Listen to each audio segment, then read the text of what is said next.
This is the story of a man named Stanley. Stanley worked for a company in a big building where he was employee number 427. Employee number 427's job was simple. He sat at his desk in room 427 and he pushed buttons on a keyboard. Orders came to him through a monitor on his desk, telling him what buttons to push, how long to push them, and in what order. This is what employee 427 did every day of every month of every year. And although others might have considered it soul-rending, Stanley relished every moment that the orders came in, as though he had been made exactly for this job. And Stanley was happy. And then one day, something very peculiar happened. Something that would forever change Stanley. Something he would never quite forget. He had been at his desk for nearly an hour when he realized that not one single order had arrived on the monitor for him to follow. No one had showed up to give him instructions, call a meeting, or even say hi. Never in all his years at the company had this happened, this complete isolation. Something was very clearly wrong. Shocked, frozen solid, Stanley found himself unable to move for the longest time. But as he came to his wits and regained his senses, he got up from his desk and stepped out of his office.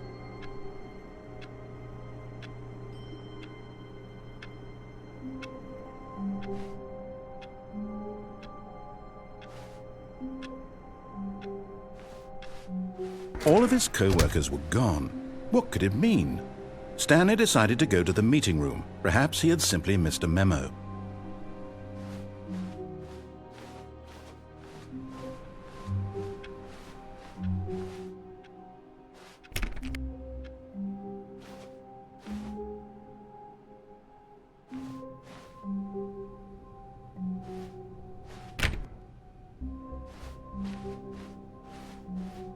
When Stanley came to a set of 2 open doors, he entered the door on his left.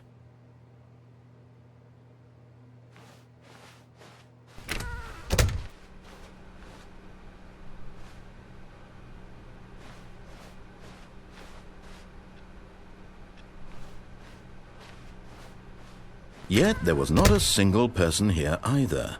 Feeling a wave of disbelief, Stanley decided to go up to his boss's office, hoping he might find an answer there.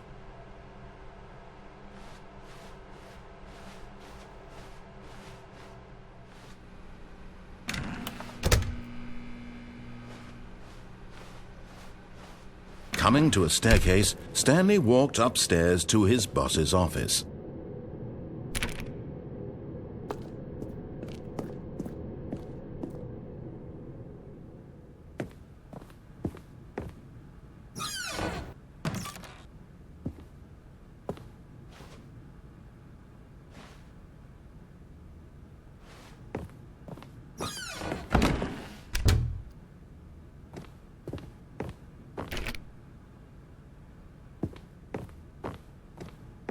Stepping into his manager's office, Stanley was once again stunned to discover not an indication of any human life.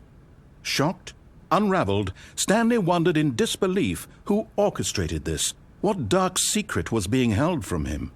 What he could not have known was that the keypad behind the boss's desk guarded the terrible truth that his boss had been keeping from him, and so the boss had assigned it an extra secret PIN number, 2845.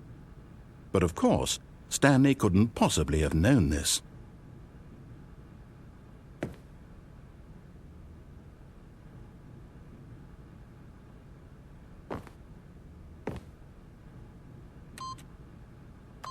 Stanley just sat around twiddling his thumbs. Yet incredibly, by simply pushing random buttons on the keypad, Stanley happened to input the correct code by sheer luck. Amazing. He stepped into the newly opened passageway.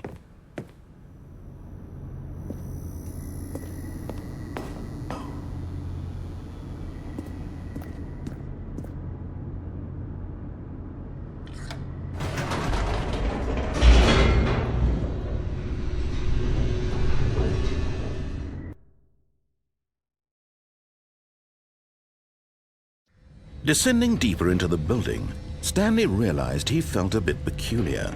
It was a stirring of emotion in his chest, as though he felt more free to think for himself, to question the nature of his job. Why did he feel this now, when for years it had never occurred to him? This question would not go unanswered for long.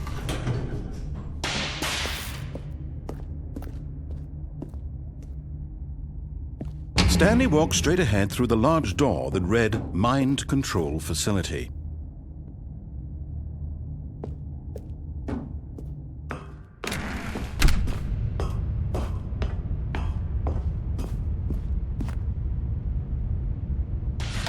The lights rose on an enormous room packed with television screens. What horrible secret did this place hold? Stanley thought to himself. Did he have the strength to find out?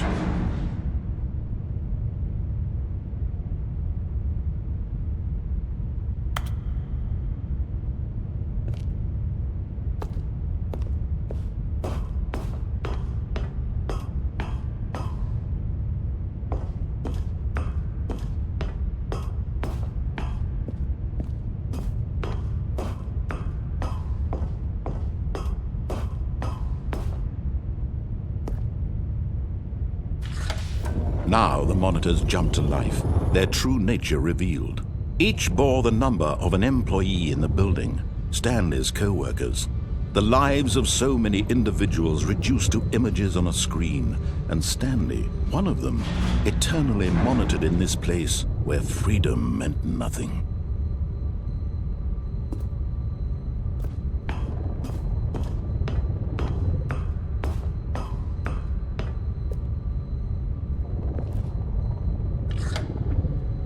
This mind control facility, it was too horrible to believe. It couldn't be true. Had Stanley really been under someone's control all this time? Was this the only reason he was happy with his boring job? That his emotions had been manipulated to accept it blindly? No, he refused to believe it. He couldn't accept it. His own life in someone else's control? Never! It was unthinkable, wasn't it? Was it even possible? Had he truly spent his entire life utterly blind to the world? But here was the proof, the heart of the operation. Controls labeled with emotions, happy or sad or content, walking, eating, working, all of it monitored and commanded from this very place. And as the cold reality of his past began to sink in, Stanley decided that this machinery would never again exert its terrible power over another human life, for he would dismantle the controls once and for all.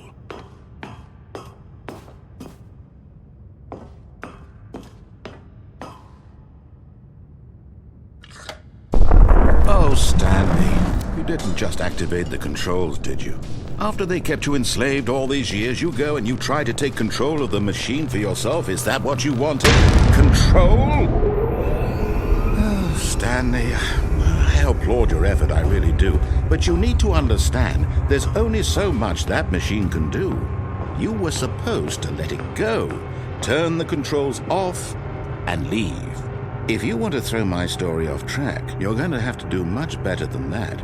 I'm afraid you don't have nearly the power you think you do. For example, and I believe you'll find this pertinent, Stanley suddenly realized he had just initiated the network's emergency detonation system.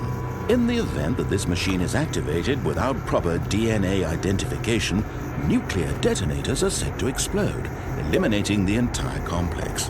How long until detonation then? Let's say 2 minutes. Now this is making things a little more fun, isn't it, Stanley?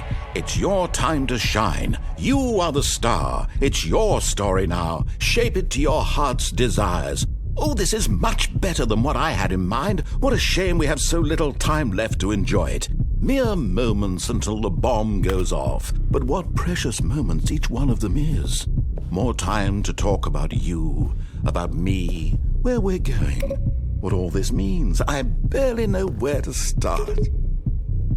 What's that? You'd like to know where your co-workers are. A moment of solace before you're obliterated. All right, I'm in a good mood. You're going to die anyway. I'll tell you exactly what happened to them. I erased them. I turned off the machine. I set you free. Of course, that was merely in this instance of the story. Sometimes when I tell it, I simply let you sit there in your office forever, pushing buttons endlessly and then dying alone. Other times, I let the office sink into the ground, swallowing everyone inside, or I let it burn to a crisp. I have to say this, though, this version of events has been rather amusing. Watching you try to make sense of everything and take back the control wrested away from you, it's quite rich. I almost hate to see it go. But I'm sure whatever I come up with on the next go-around will be even better. My goodness, only 34 seconds left. But I'm enjoying this so much. You know what? To hell with it. I'm going to put some extra time on the clock, why not? These are precious additional seconds, Stanley. Time doesn't grow on trees. Oh dear me, what's the matter, Stanley? Is it that you have no idea where you're going or what you're supposed to be doing right now? Or did you just assume when you saw that timer that something in this room was capable of turning it off? I mean, look at you. Running from button to button, screen to screen, clicking on every little thing in this room. These numbered buttons, no, these colored ones, or maybe this big red button, or this door. Everything, anything, something here will save me. Why would you think that, Stanley? That this video game can be beaten? Won? Solved? Do you have any idea what your purpose in this place is? Stanley, you're in for quite a disappointment.